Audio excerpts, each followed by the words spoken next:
Market daily visualization for June 18th, 2026, Kennett Tortoise Capital. So we've adjusted the daily price range to here in the yellow, adjusting the high of the day and the low of the day and the price.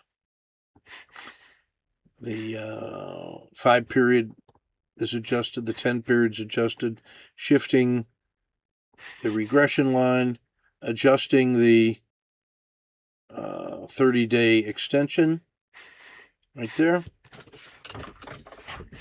Moving the 5-day low up, that's the next price target to the downside.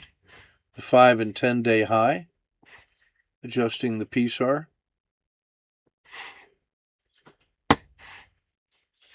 Right in the middle of no man's land here, adjusting the 10 period or the 20 period regression lag, the 30-day low,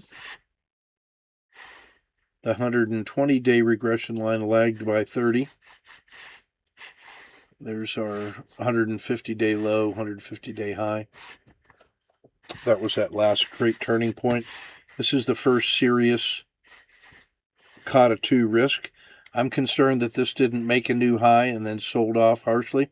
It's trying to make the run, but it really has to get higher than this 10-day high to be taken seriously. Otherwise, you start getting this downward cascade of eroding weakness. So we're going to be mindful of that and take our opportunities short-term intraday primarily as we go. I'm concerned that the SMA 30 is starting to roll over. That's a worry. And the RL30 has clearly rolled over. This is the test of the RL10, has come back to the 30. It's in the winter, so if this rolls over, then and basically 744 is crucial. It's got to stay above that, otherwise the downside with a target back to 723 is a real concern. So Kennett Tortoise Capital, keep your risk measured and your powder dry.